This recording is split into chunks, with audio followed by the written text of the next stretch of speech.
श्री भागवत भगवान की है आरती। पापियों को पाप से है तारते। श्री भागवत भगवान की है आरती। पापियों को पाप से है तारती। श्री भागवत भगवान की है आरती। पापियों को पाप से है तारते। श्री भागवत भगवान की है आरती। पापियों को पाप से है तारती।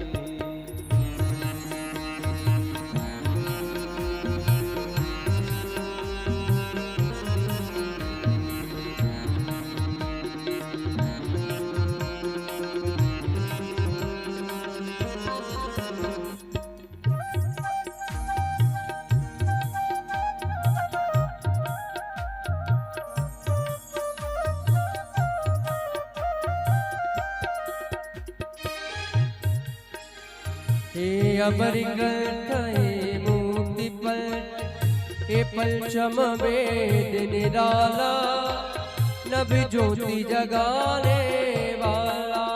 हे अमर ग्रंथ ये मुक्ति पथ ये पंचम वेद निराला। नभ ज्योति जगाने वाला।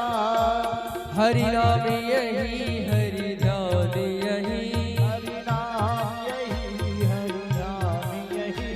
जग के मंगल की आरती। पापियों को पाप से है तारते। श्री भागवत भगवान की है आरती। पापियों को पाप से है तारती।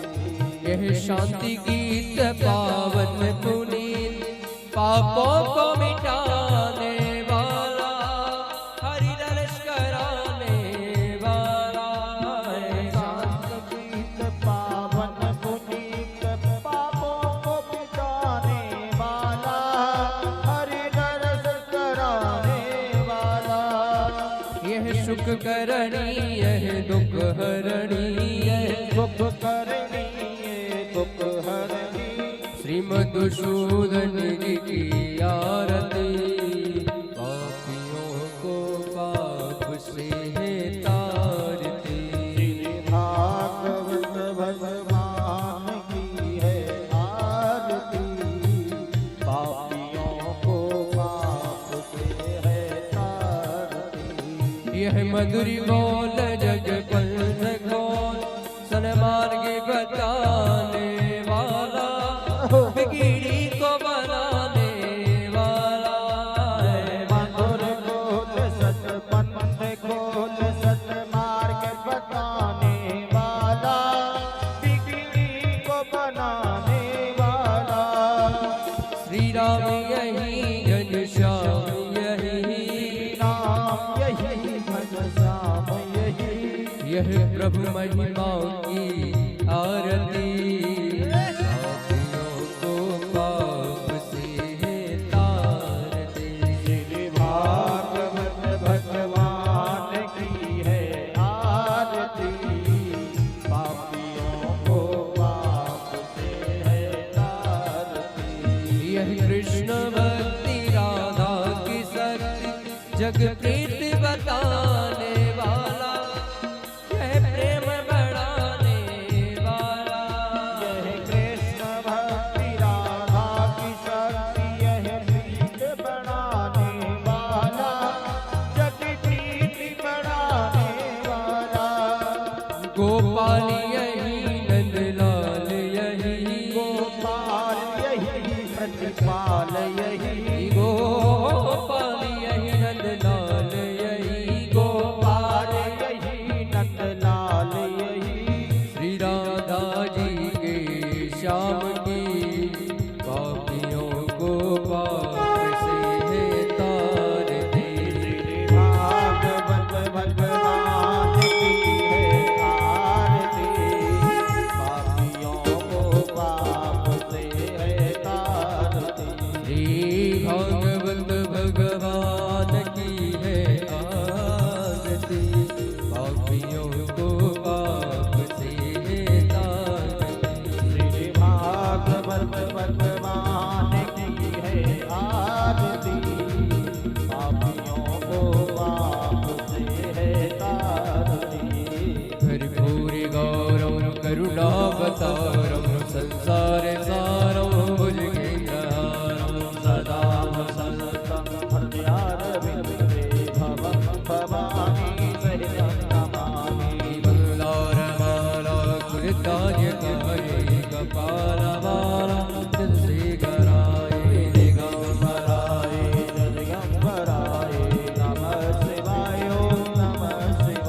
मम देव देवा। हरे राम राम राम हरे हरे हरे कृष्ण कृष्ण कृष्ण हरे हरे हरे राम राम राम हरे हरे हरे कृष्ण कृष्ण कृष्ण हरे हरे। हरे राम राम राम हरे हरे हरे कृष्ण कृष्ण कृष्ण हरे हरे। हरे राम राम राम हरे हरे हरे कृष्ण कृष्ण कृष्ण हरे हरे। हरे राम राम राम हरे हरे हरे कृष्ण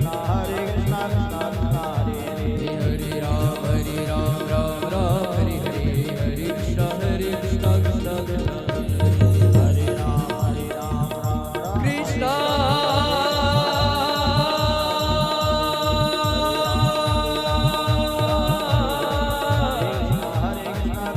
कृष्ण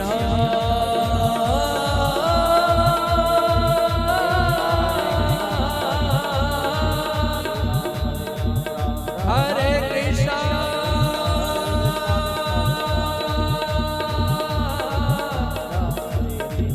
हरे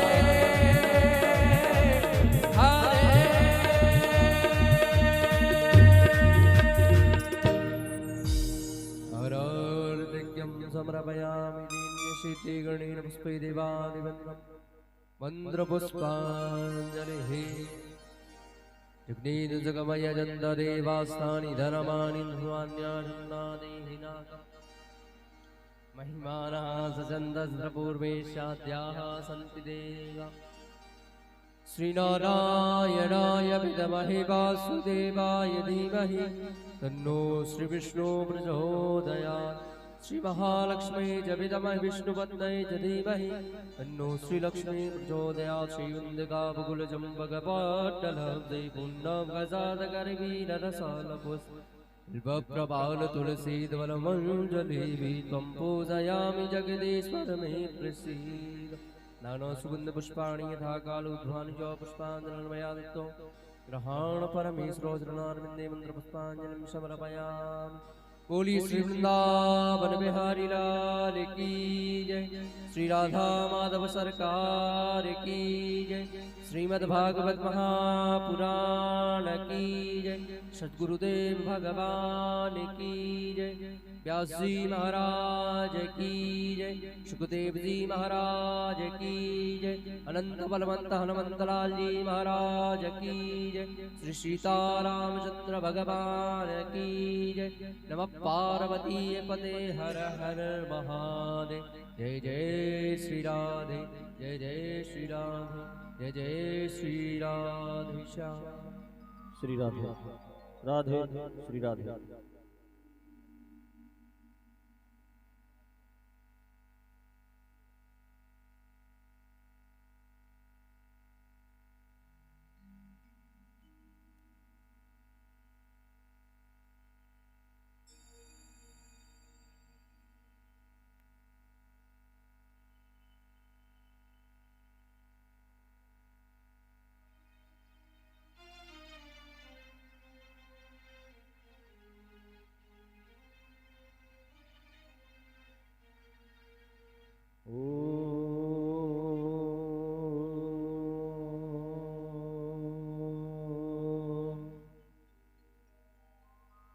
श्री गणेशाय नमः। श्री सरस्वती नमः। श्री वेदपुरुषाय नमः।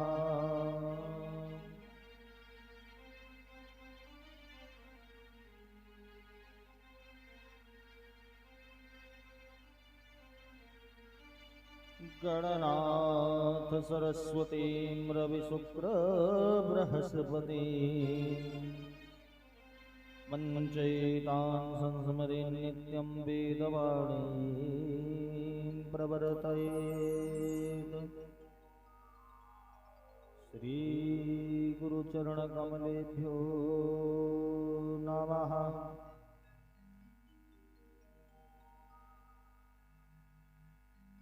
शिवतनय वरिष्ठं शिवकल्याणमूर्तिः परुषकमलहस्तं शोभितं मोदकेन कुसुममाला व्यालयज्ञोपवीतिः मम हृदये कुरु निवासं श्रीगणेशं नमामि। सर्वमङ्गलमाङ्गल्ये शिवे सर्वार्थसाधिके शरण्ये त्र्यम्बके गौरी नारायणी नमोस्तुते।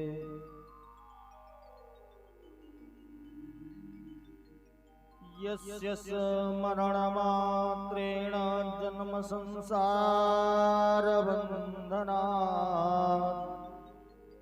विमुच्यते नमस्तस्मै विष्णवे प्रभविष्णवे।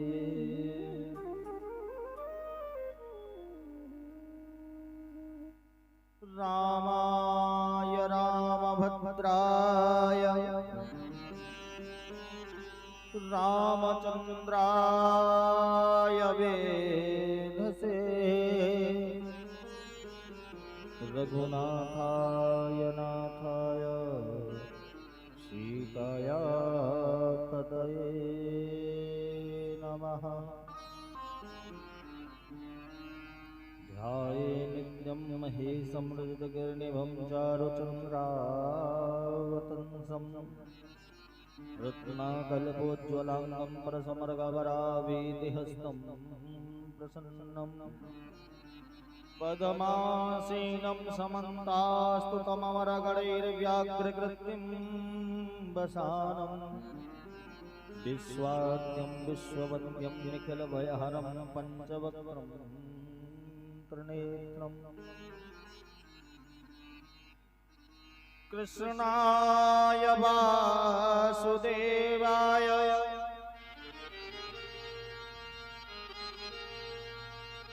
हरये परमात्मने प्रणताक्लेशनाशाय गोविन्दाय नमो नमः। राधे तू मेरी स्वामिनी मैं राधे तेरो दास जन्म जन्म मोहि दीजियो श्री चरणों में वास। बोलिए वृंदावन बिहारी लाल की जय। भागवत महापुराण की जय हो। परम मंगलमयी भगवत स्वरूप श्रीमद् भागवत सुधा सरिता में आज हम तीसरे दिवस की कथा में प्रवेश करेंगे। आइए उससे पूर्व इस नगर के समस्त ग्राम देवता, इष्ट देवता, स्थान देवता, उन सब का इस व्यास मंच से आवाहन है, वो आए अपना अपना स्थान ग्रहण करें। परम श्रद्धेय ममतामयी करुणामयी माताएं, भक्तवृंद, श्रोता समुदाय, इस कथा में प्रवेश करने से पूर्व आइए भगवान नाम संकीर्तन का सहारा लेवे, जिससे कि मन और वाणी पवित्र हो सके। आइए सब मिलकर के गोविंद के गुणानुवाद को गाएं, गोविंद की वंदना करें, आराधना करें कि हे प्रभु, हे प्रभु मुझे बता दो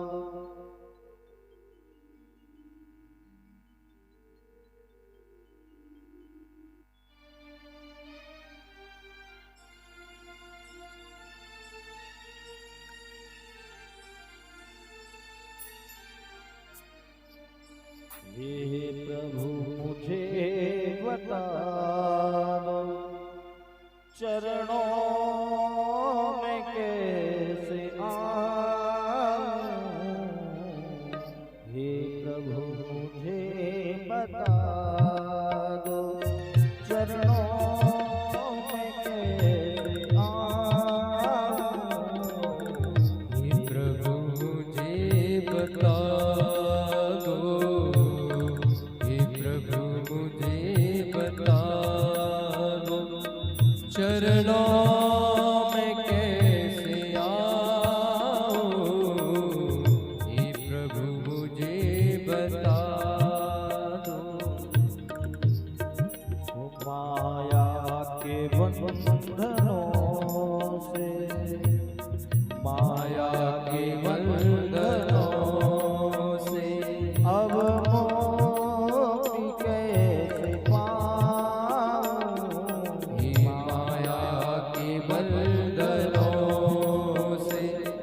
अब मुक्ति कैसे पाऊं प्रभु मुझे बता दो, हे प्रभु मुझे बता।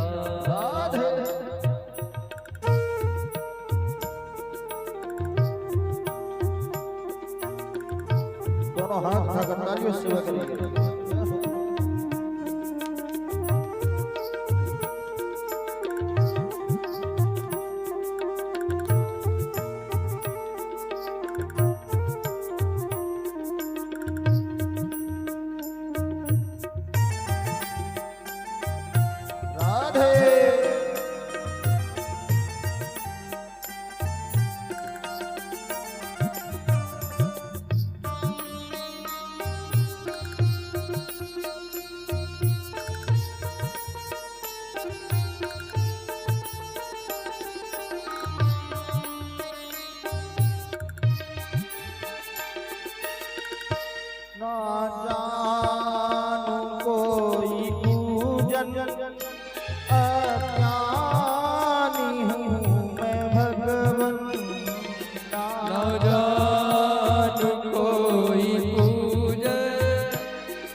अज्ञानी हूँ मैं भगवन, ना जानू कोई पूजन, अज्ञानी हूँ मैं भगवन, ना जानू कोई पूजन, अज्ञानी हूँ मैं भगवन।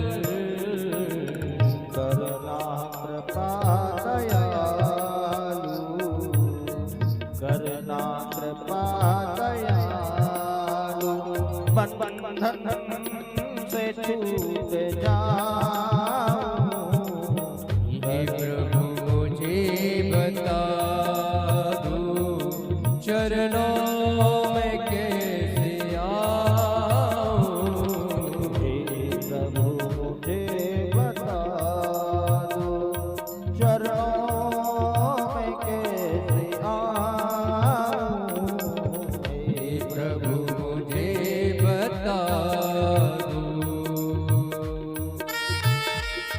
हाथ तालियों से बताइए जय हो।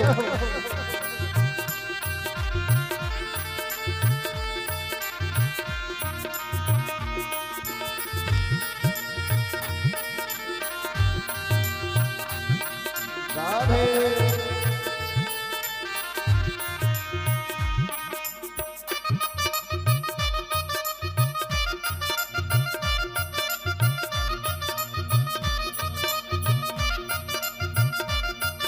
हरि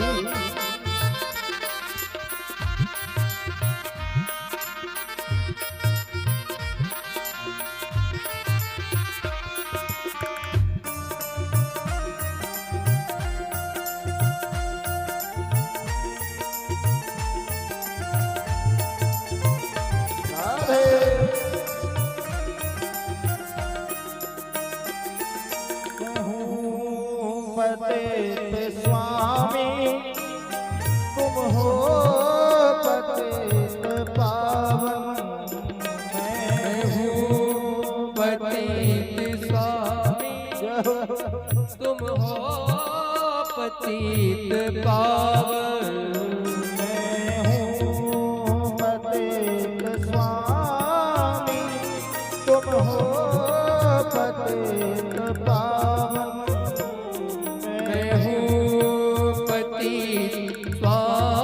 स्वामी तुम हो पतित पावन। अब गुण भरा हृदय में, अब गुण भरा हृदय में, इसके से मैं दिखाऊं, अब गुण भरा हृदय में, इसके से मैं छिपाऊं,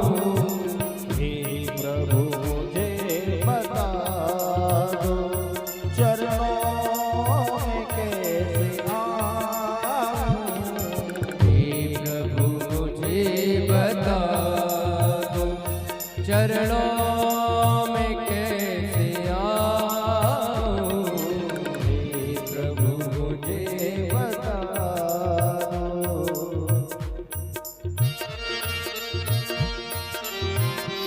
श्री राधे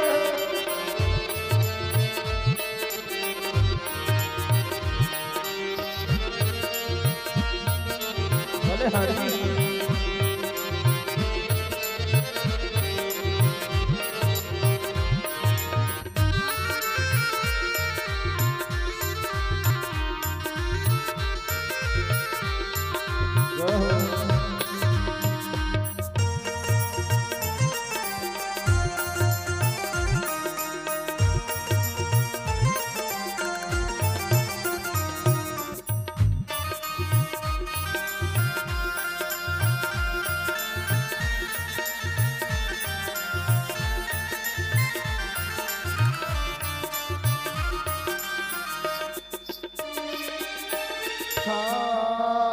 या बुरा हूँ जैसा भी हूँ तुम्हारा अच्छा हूँ या बुरा हूँ जैसा भी हूँ तुम्हारा। अच्छा हूँ या बुरा हूँ जैसा भी हूँ तुम्हारा। अच्छा हूँ या बुरा हूँ जैसा भी हूँ तुम्हारा। ठुकराओ ना मुझे अब, ठुकराओ ना मुझे अब, चरणों में सिर झुकाऊं। ठुकराओ ना मुझे अब, चरणों में सिर झुकाऊं। हे प्रभु मुझे बता दो चरणों में कैसे आऊं। हे प्रभु मुझे बता दो चरणों में कैसे आऊं। हे प्रभु मुझे बता दो चरणों में कैसे आऊं। हे प्रभु मुझे बता दो चरणों में कैसे आऊं। जय जय राधा रमण जय जय राधा रमण जय जय राधा रमण जय जय राधा रमण जय जय राधा रमण प्यारो राधा रमण जय जय राधा रमण प्यारो राधा रमण जय जय राधा रमण प्यारो राधा रमण जय जय राधा रमण प्यारो राधा रमण जय जय राधा रमण प्यारो राधा रमण जय जय राधा रमण प्यारो राधा रमण जय जय राधा रमण प्यारो राधा रमण जय जय राधा रमण प्यारो राधा रमण जय जय राधा रमण प्यारो राधा रमण जय जय राधा रमण प्यारो राधा रमण जय जय राधा रमण प्यारो राधा रमण जय जय राधा रमण प्यारो राधा रमण जय जय राधा रमण प्यारो राधा रमण जय जय राधा रमण प्यारो राधा रमण राधा रमण राधा की जय वृंदावन बिहारी लाल की जय जय जय श्री राधे। बोलिए वृंदावन बिहारी लाल की जय। भागवत महापुराण की जय। एक बार सभी प्रेम से बोलेंगे राधे राधे।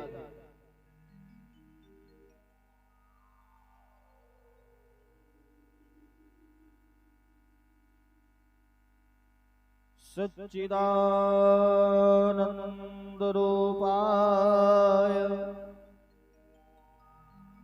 विश्वोत्पत्त्यादि हेतवे तापत्रय विनाशाय श्रीकृष्णाय वयं नमः।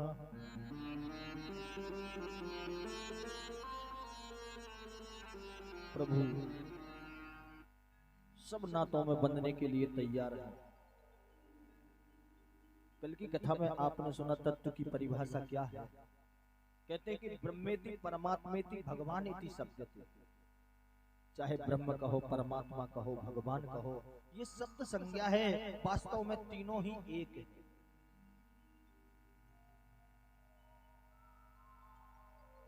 वही भगवान हमारे साथ आकर के खेलते हैं, खाते हैं, गाते हैं, नाचते हैं, और वही अपनी लीला को संभरण करके अपने गोलोक धाम वापस चले जाते हैं, लौट जाते हैं।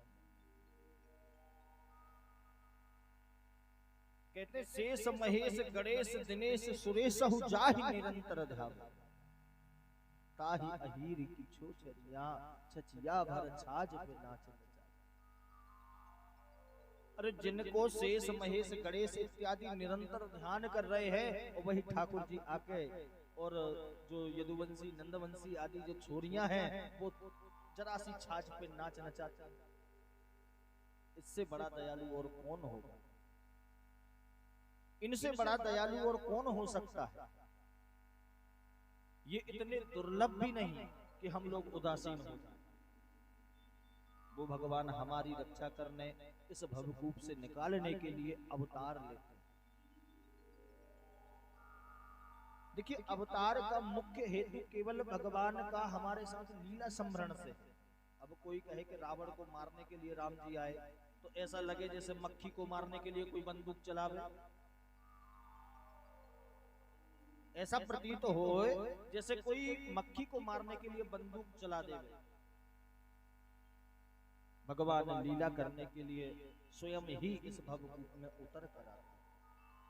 हम लोग भवकूप में गिरे हुए हैं, फेंक दिए गए, और भगवान स्वयं की इच्छा से उतर कर आते हैं। एक उदाहरण से समझिए, एक कुएं में एक सज्जन गिर गए। अब जो गिरता है तो तड़फड़ाएगा, चिल्लाएगा, पुकारेगा, बचाओ, अनेक प्रकार से आवाजें लगा रहे थे। पास से ही एक व्यक्ति निकल रहे थे, उन्होंने जब कुएं से आवाज सुनी तो तुरंत ही रस्सी अपनी कमर में बांधी और रस्सी बांध करके कुएं में उतर गए। कुएं में उतरे, इतने में बहुत सारे लोग वहां पर एकत्र हो गए। बहुत सारे लोग इकट्ठे हुए, और इकट्ठे होने के बाद आवाज लगाए, भैया कुएं में गिर गया, कोई कुएं में गिर गया। झांक कर देखने लगे कुएं के अंदर, तो देखा कि दो लोग हैं। सभी लोग कहते एक नहीं गिरा, दो गिरे। दिखाई तो दो ही दे रहे हैं कुएं के अंदर, एक नहीं है, दो लोग हैं। इतने में एक बुजुर्ग वहां पर खड़े थे, बोले नहीं गिरा तो एक ही है, एक तो उठाने गया है, निकालने गया है। कुछ लोगों का ऐसा प्रश्न होता है कि भगवान को इस धरती पे आने की क्या आवश्यकता। तो हम लोगों को इस भवकूप से बचाने हेतु भगवान स्वयं अपनी सत्ता को छोड़ करके इस भवकूप में उतर आता है। और देखिए, जो अपनी इच्छा से उतर कर आया है, अपनी इच्छा से वापस भी चला जाएगा। अब जो दूसरा सज्जन बचाने गए, उन्होंने रस्सी बांध के रखी अपने ऊपर, अपनी कमर से रस्सी बंधी हुई है, जब चाहे जब नीचे उतर गए, जब चाहे जब ऊपर आ गए। भय उसको होता है जो गिरा हुआ। इसीलिए गोस्वामी तुलसीदास जी ने बड़ा सुंदर लिखा, इस भवकूप से बचने का केवल एक ही उपाय है, यह चरित जुगावहि हरिपद पावहि तेना परे भवकूपा। इन भगवान के चरित्रों को जो गाता है, जो सुनता है, वो कभी भी इस भवकूप में आके नहीं गिरता। उनको इस भवकूप में उतरना नहीं पड़ता, गिरना नहीं पड़ता। हम लोग गिरे हुए हैं, और हम लोगों को निकालने के लिए प्रभु आते हैं। कभी किसी रूप में आए, कभी किसी रूप में आते हैं। एक ही चांस कला पुंसाम कृष्णस्तु भगवान स्वयं। भगवान ना जाने किस रूप में आ जावे, किस रूप में मिल जाए, न जाने कहीं वेश में नारायण मिल जाए। एक बड़ा सुंदर दृष्टांत याद आया। हमारे परम परम पूजनीय पिताजी स्वर्गीय श्री गौरी शंकर जी आचार्य जी जो एक किस्सा सुनाया करते थे, बड़ा सुंदर दृष्टांत है। कहते थे कि भोले को भगवान बहुत जल्दी मिलता है। ऐसा नहीं कि दिखावा वाला व्यक्ति चाहिए, निर्मल मन जन सो मोहि भावा। भगवान स्वयं कहते हैं कि जिसका मन बिल्कुल निर्मल है ऐसा व्यक्ति मुझे बहुत पसंद है। आप तामझाम खूब डाल लो, माला पहन लो, नए नए वस्त्र पहन लो, इससे भगवान प्राप्त होने वाला नहीं। उस प्रभु को पाने के लिए मन का निर्मल होना आवश्यक है। एक गांव में कथा हो रही थी, राम कथा चल रही थी, पूरा गांव सुनने जाता था। बोलो राधे राधे। ऐसे नहीं बोलना भी है, वैसे भी संख्या आप लोगों की कम है, थोड़ा उच्च स्वर में बोलेंगे तो अच्छा लगेगा। बोलिए राधे राधे। गांव में राम कथा हो रही थी, पंडित जी बढ़िया बढ़िया कथाएं सुना रहे थे। व्यास जी बन के बैठे थे और कथाएं सुना रहे थे। गांव के सभी लोग सुनने जाते थे। केवल एक ग्वाला था जो गौए चराने वाला, वो कभी कथा सुनने नहीं जाता था। पत्नी ने बहुत आग्रह किया, स्वामी पूरा गांव कथा सुनने जाता है, आप नहीं जाते, एक दिन छुट्टी ले लो, एक दिन गैयों की छुट्टी ले लो और कथा सुन के आए। बड़ी सुंदर कथा सुना रहे हैं पंडित जी, एक बार सुन के तो आइए। जब पत्नी ने बार बार समझाया, बार बार कहा, तब जाके ये तैयार हुए। और तैयार होकर के बढ़िया सुंदर तैयार होकर के कथा पंडाल में पहुंचे। सबसे पीछे जगह मिली, थोड़े से लेट हो गए थे तो सबसे पीछे बैठना पड़ा। पीछे बैठे और डंडा साथ में, जो गैया चराने का डंडा था 6 पोर का बड़ा, वो डंडा कंधे से टिकाया और टिका के कथा सुनने लगे। और सुनते सुनते कब खर्राटे बज गए पता ही नहीं चला। बोलो राधे राधे। कब खर्राटे आने लगे, नींद लग गई, पता ही नहीं चला, कथा पूरी हो गई। जब कथा का समापन हुआ तो प्रसाद बांटने वाले लोग उस ग्वाले के पास गए, बोले भैया ये प्रसाद लो, उठो, यहाँ सोने आए हो कथा सुनने आए हो? बोले भैया नींद लग गई, लेकिन एक बात बताओ कि कथा में हुआ क्या है? बोले पत्नी घर पे पूछेगी, पक्की बात है कि क्या सुना, तो क्या बताऊंगा, इसलिए बताओ क्या हुआ कथा में आज। कहते आपको नहीं पता? बोले नींद लगी थी इसलिए पता नहीं क्या हुआ। तब कहते हैं कि भैया आज तुम्हें पता नहीं, आज सीता का हरण हो गया है। हरण? बोले कौन ले गया सीता को? बोले रावण ले गया। अरे यार इतने लोग बैठे थे, तुम लोगों के सामने सीता को कोई उठा के ले गया? तुम लोगों को तो चुल्लू भर पानी में डूब के मर जाना चाहिए। इतने सारे लोग पंडाल में बैठे हैं और कोई सीता को ले गया। दिखता कैसा है रावण? बोले तुम्हें पता नहीं, उसके 10 सिर हैं। बोले 10 नहीं आज 20 सिर हो। ये डंडा देख रहे? अरे मुझे तो उठा के 2 डंडा मारता तो मजा घुस पाता पंडाल में। अरे तो कथा में ले गया है, ऐसे नहीं। अरे तो कथा में ही ले गया है, ठीक है, लेकिन आप लोगों के सामने अगर कोई सीता को ले गया तो उसको रोकना तो था। घर गए, पत्नी से बहुत गुस्सा हुए। बोले बता तू ऐसी कथा में भेज दी है जहां पे औरतों को लेके भग रहे आदमी। कथा में पता चला कि सीता को रावण ले गया। अरे रावण तो ले गया है लेकिन कथा में ले गया। अरे तो मैं भी तो वही बोल रहा हूँ, कथा में ले गया। अब उनको पता नहीं कथा क्या है, कभी जीवन में सुनी नहीं।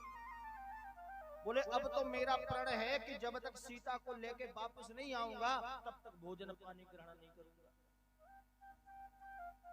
प्रतिज्ञा कर ली। अपना डंडा उठाया, उठा करके जंगलों जंगलों फिरने लगे, ढूंढ रहे हैं सीता कहाँ है। बड़े भोले भाले।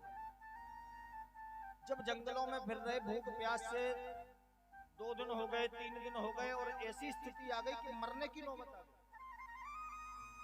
अब तो लक्ष्मी जी को दया आई, बोले भगवान ये आपका परम भक्त भूखा प्यासा मर जाएगा, इसको बचाइए। कैसे बचाएं? बोले एक काम करो, मैं सीता बन जाती हूँ और आप रावण बन जाओ। बोले वाह देवी जी, उसके हाथ में डंडा देख रही हो इतना बड़ा है, सबसे पहला डंडा मुझ में ही पड़ेगा, पहला डंडा मुझ में ही पड़ेगा। बोले स्वामी चिंता मत करो, मैं नहीं मारने दूंगी। आज लक्ष्मी जी सीता बन गई और प्रभु स्वयं ही रावण का रूप धारण करके उसके समक्ष प्रकट हुए। सीता जी ने जाके बोला भैया कहाँ फिर रहे हो, किसको ढूंढ रहे हो? बोले एक सीता नाम की स्त्री है, उसको रावण ले गया, उसको ढूंढ रहे। अरे भैया मैं ही सीता हूँ। अच्छा तो रावण कहाँ है? बोले रावण वो पेड़ के पीछे खड़ा है। बोले आज तो पहले 2 लठ उसमें पड़ेंगे, इसके बाद में बात होगी। हमारे गांव में आके और हमारे यहाँ की स्त्री को लेके आ गया और डंडा लेके जैसे ही पीछे पड़े तो भगवान ने हाथ जोड़ लिए। बोले भैया गलती से ले आए थे, अब वापस छोड़ने भी चल रहे हैं। रावण का स्वरूप बना करके 10 सिर 20 भुजाएं लेकर बना करके प्रभु सीता जी के साथ साथ चल दिया। अब देखिए आगे आगे रावण चल रहे हैं। रावण है कौन? भगवान। बीच में डंडा लेकर के वो ग्वाला चल रहा है, कहीं इधर उधर भागने की कोशिश की तो पीछे से पड़ी जाएगा। और उनके पीछे सीता जी चल गई, लक्ष्मी मैया। और जैसे ही गांव के नगर के पास में पहुंचे, उस गांव के पंडाल जो लगा हुआ था राम कथा का, उसके पास पहुंचे और जैसे ही व्यास जी की उन ब्राह्मण की नजर उन पर पड़ी तो तुरंत ही कथा को छोड़ करके दौड़े दौड़े भागे आए, चरणों में प्रणाम किया। अरे ये और कोई नहीं, स्वयं लक्ष्मी नारायण। चरणों में प्रणाम किया। कहने का तात्पर्य केवल इतना है कि जो भोला व्यक्ति होता है उसको भगवान बहुत जल्दी मिलते हैं। तोरे मोरे नाते अनेक मान ये जो भावे। अरे तेरे मेरे तो अनेक नाते हैं, तुझे जो अच्छा लगे उसको, जो प्रिय हो उसको पकड़ ले। भगवान सब कुछ बनने तैयार हैं, हम में बनाने का सामर्थ्य होना चाहिए। कौन कहता है भगवान खाते नहीं? मैया यशोदा की तरह खिलाते नहीं, अरे उनकी तरह प्रेम तो हो। सनकादियों ने यहाँ पर हाथ जोड़े, भगवान सूत जी महाराज से बोले महाराज एक बात बताइए, आप जो कथा हमें श्रवण करा रहे हैं, ये कथा की रचना किसने की, कैसे हुई? तब सूत जी महाराज कहते ऋषियों, बद्री विशालापुरी के ऊपर सम्यक प्रास नाम का एक आश्रम है, आज उसको व्यास गुफा कहा जाता है। आज भी बद्रीनाथ के आगे जाएंगे, भारत और तिब्बत की सीमा पर एक गांव पड़ता है माना, ये भारत का आखिरी गांव है। माना गांव के पास में आज भी व्यास गुफा है, व्यास जी का आश्रम है। उसका पहले के समय में नाम था सम्यक प्रास। वहां पर खिन्न मन होकर के व्यास जी महाराज बैठे थे। इतने में ही देवऋषि नारद जी वहां पर पधारे। नारद जी ने आकर के प्रश्न किया, हे पराशर नंदन,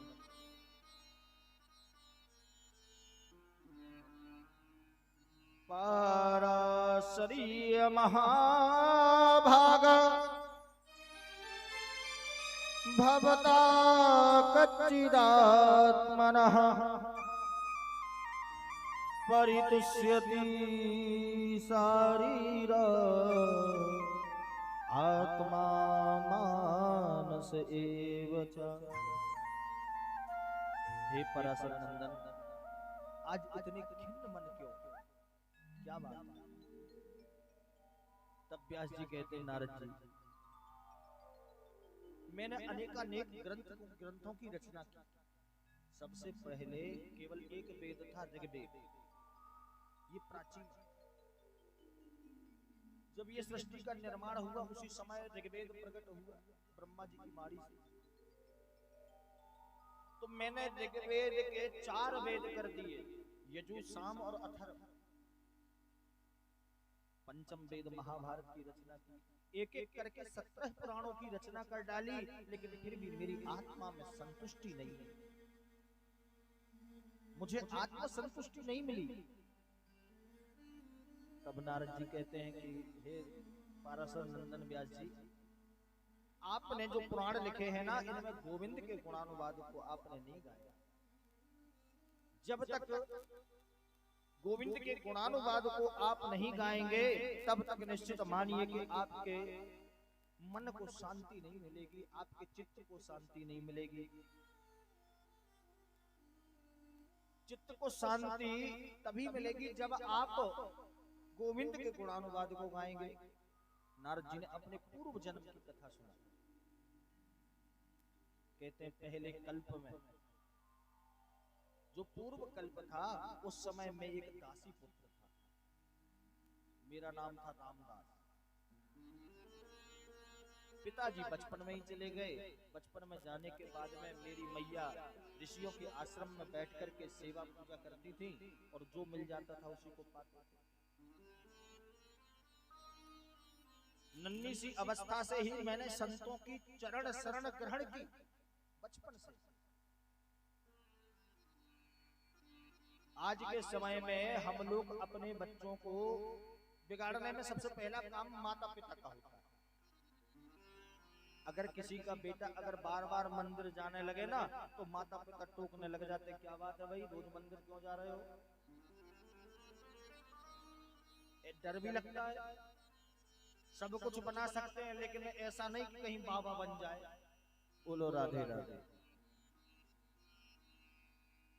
तो माता जी ने जब देखा कि इस बालक का मन बहुत लग गया है संतों में, तो तुरंत ही संतों से दूर करना चाहा।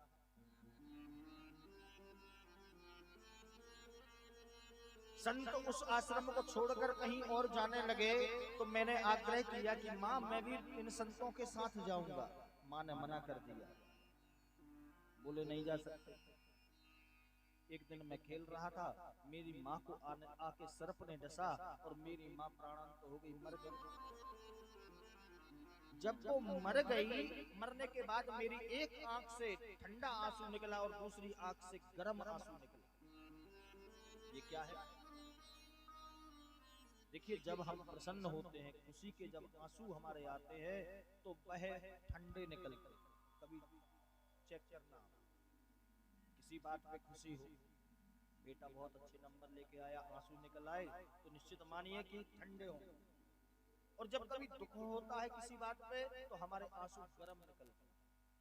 नारद जी कहते हैं कि व्यास जी, मेरी दोनों आंखों से आंसू निकले, लेकिन एक से ठंडा एक से गर्म।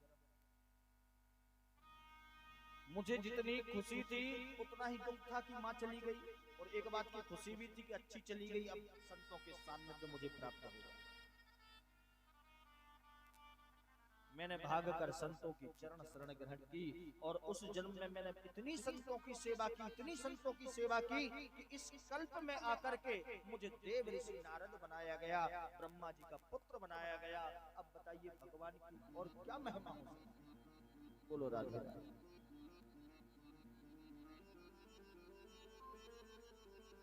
व्यास जी महाराज को गुरु मंत्र दिया, चतुश्लोकी भागवत के स्वरूप में इन्होंने उन्हीं 4 श्लोकों को माध्यम बनाकर और 18,000 का श्लोकों का एक पुराण बनाकर के श्रीमद् भागवत तैयार कर। पहले इसका नाम केवल भागवत महापुराण था। जब गोविंद के चरणों में रखा तो लक्ष्मी जी रूठ गई, बोले इसमें मेरा नाम तो है,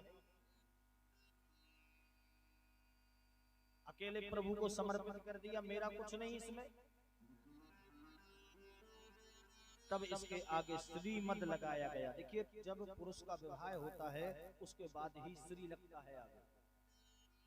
श्री मतलब अब इसके साथ एक शक्ति तैयार हो गई, इसके साथ सानिध्य में इसके आगे एक शक्ति खड़ी है, अब इसका कोई बालबांका नहीं कर सकता।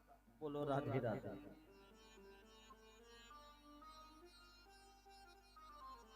इसीलिए नाम के आगे विवाह के पश्चात ही श्री लगाया जाता है, इसके पहले कुमार लगाया जाता है।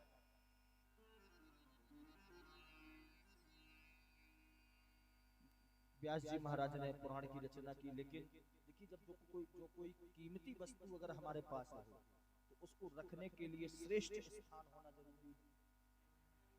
किसी के पास बहुत सोना चांदी हो तो लॉकर भी अच्छी क्वालिटी का होना चाहिए, नहीं तो चोर डाकू घूमते रहते। व्यास जी के मन में विचार आया कि पुराण की रचना तो हो गई, लेकिन ये श्रेष्ठ हाथों में जाना चाहिए। किसको दूं, किसको सुनाऊं, ऐसा विचार करके अपने बेटे सुखदेव की याद आई। लेकिन सुखदेव जी तो जन्म होने के बाद तुरंत भाग गए थे। जैसे ही जन्म लिया था तुरंत जंगलों में भाग गए। अब कैसे ढूंढे? तुरंत ही अपने शिष्यों को बुलाया, छोटे छोटे बालकों को बुलाया और बुला करके 2-3 श्लोक रटा दिए और कह दिए चारों दिशाओं में फैल जाओ, इन श्लोकों को गाते रहो। मेरा बेटा सुखदेव प्रभु का इतना बड़ा भक्त है कि जैसे ही इन श्लोकों को सुनेगा तुरंत ही दौड़ा दौड़ा भागा भागा आ जाएगा। उन बच्चों ने, उन बालकों ने, जो शिष्य थे, उन्होंने जंगलों में फिरना चालू किया और श्लोकों को गाना चालू किया। जब श्लोक की धुन, श्लोक के शब्द सुखदेव महाप्रभु के कान में पड़े तो तुरंत ही दौड़े दौड़े गुफा में से सोचने लगे कि अब भाग करके मिलना चाहिए ऐसे प्रभु से मिलना चाहिए। श्लोक गाया कि परहा पीडम नटवर वपुः कर्णयो कर्णिकारम विव्रतवासा कनक कपिसम वैजयन्ती चमाला रंधार वेणुरे अधर सुदया पूरयन् गोपवन्दे वृंदारण्यं स्वपदरमणं प्राविशत वीतिकीर्तिः।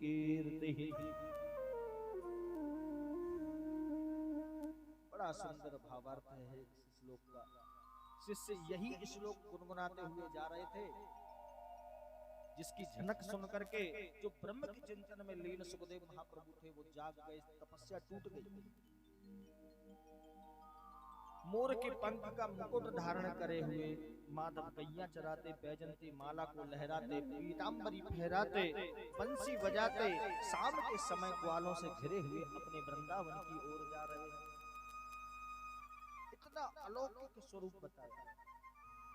माथे पर शाम को पसीने की बूंदों का एक स्थान बन गया, सिर पर पसीने की बूंदें जम गईं और उन बूंदों में धूल के कण जाकर के बैठ गए। ऐसा लगता है कि जैसे मोतियों की जाली ओढ़ ली हो। जब ये श्लोक कानों में पड़ा तो दौड़कर आ गए, लेकिन तुरंत ही मन में विचार आया कि जो सुंदर है तो ऐसा नहीं कि मन से खराब है। देखिए कई लोग ऐसे होते हैं जो शरीर बड़ा सुंदर है, रूप बड़ा सुंदर है, लेकिन मन इतना बेकार है कि ऐसे लोग हैं जिनसे बात करने का भी मन नहीं होता। कई लोग ऐसे होते हैं कि जो तन के सुंदर होते हैं मन के खराब है। बोले ये तन का सुंदर है तो ऐसा नहीं कि मन का खराब हो। उस शिष्य ने दूसरा श्लोक गा दिया। अहो बकीयम स्तनकालकूटम जिघांसया पाययदाप्यसाध्वे लेभे गतिं धातृचितां ततोऽन्यं कम्बा दयालुं शरणं व्रजेम।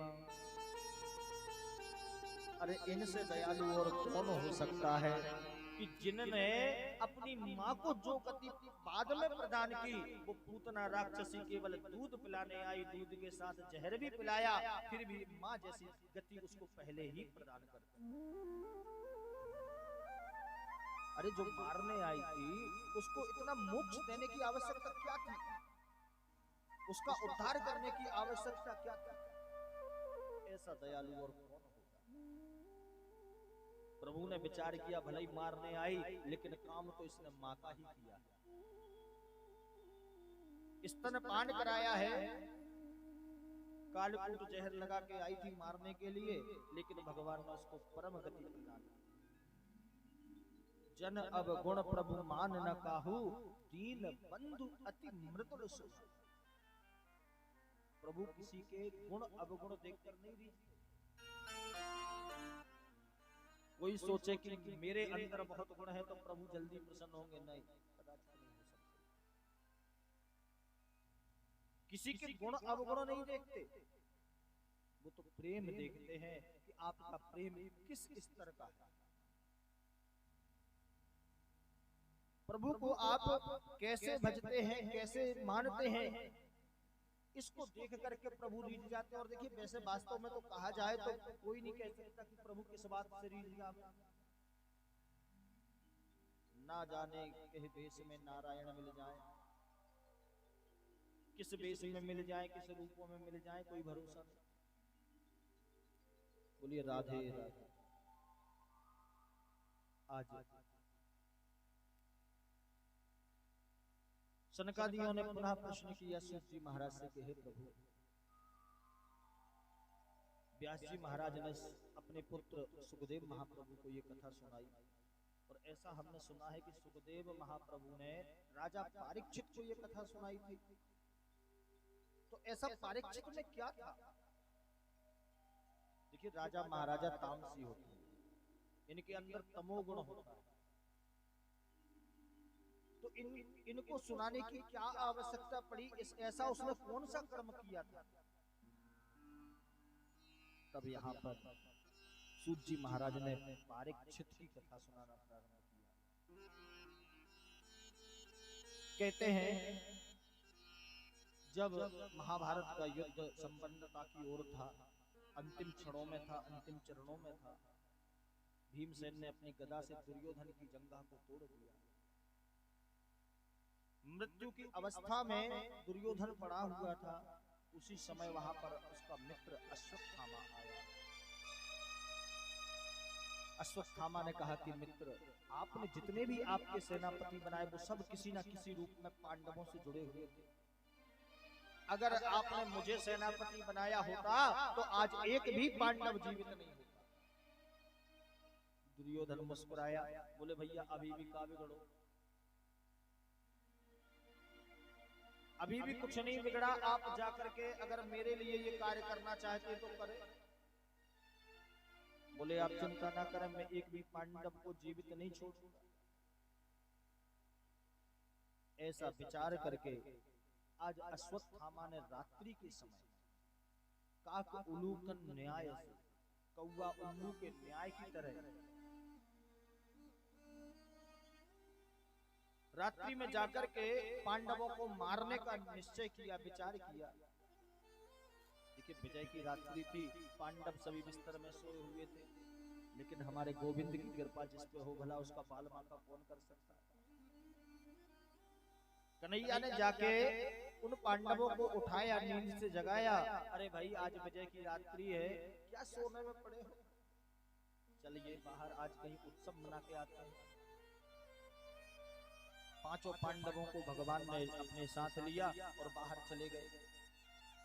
इधर मैया द्रौपदी ने जब देखा कि पांचों बिस्तर खाली हैं, तो अपने पांचों बेटों को, जो देखने में बिल्कुल पांडवों की तरह दिखाई देते थे, उन पांचों बेटों को उस बिस्तर में सुला दिया। रात्रि का समय था, अश्वत्थामा आया, आकर के उसने तलवार से पांचों के सिर धड़ से अलग कर दिए और एक थाल में सजा कर लेकर के दुर्योधन के पास पहुंचा। दुर्योधन के पास पहुंच करके कहता है, अरे मित्र देख, मैं पांचों पांडव के सिर लेके आया। दुर्योधन भी बड़ा प्रसन्न हुआ, चलो अंत भला तो सब भला। ऐसा विचार करके उसने जैसे ही कपड़ा हटाया तो धक्के से हृदय को पकड़ कर रह गया। अरे दुष्ट, तूने तो हमें पानी देने वाला भी नहीं छोड़ा। अरे ये पांडव नहीं है, ये पांडव पुत्र हैं, जो कि पांडव की तरह ही दिखाई देते हैं। जब ये बात कही तो अश्वत्थामा घबरा गया, अब निश्चित ही अर्जुन मुझे जीवित नहीं छोड़ेगा। ऐसा विचार करके अश्वत्थामा ने वहां से भागने का विचार किया। इधर प्रातः काल जब मैया द्रौपदी अपने बेटों को जगाने गई, देखा तो केवल धड़ ही धड़ पड़े हैं, सिर किसी के भी नहीं। बिलख उठी मैया, माता शिशूनां निधनं सुतानां निशम्य घोरं परितप्यमाना तदा रुद्रास्पकलाकुलाक्षी तां सान्त्वनाय किरीटमाली। बिलख उठी।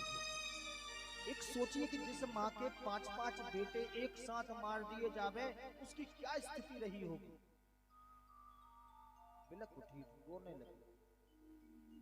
जब मैया द्रौपदी को बिलखते देखा तो अर्जुन को सहन नहीं हुआ। उन्होंने अपना गांडीव उठाया और प्रतिज्ञा ले ली कि जिसने भी मेरे बेटों को मारा है, आज का सूर्य अस्त उसको देखने नहीं दूंगा।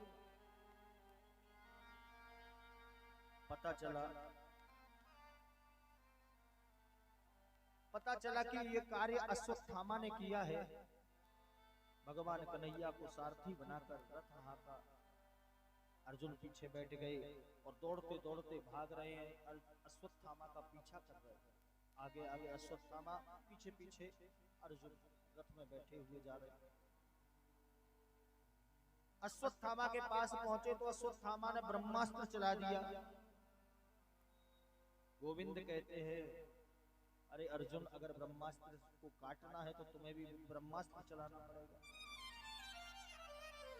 अर्जुन ने ब्रह्मास्त्र से समाप्त किया। पश्चात में अश्वत्थामा को पकड़ करके उसके हाथ पैर बांध करके रथ में पटकने लगे। जब रथ में पटकने लगे तो गोविंद ने इशारा किया, अरे अर्जुन ये क्या कर रहे हो, इसको कहां ले जा रहे हो, इसको मार दो। ब्रह्मबंधु मिमं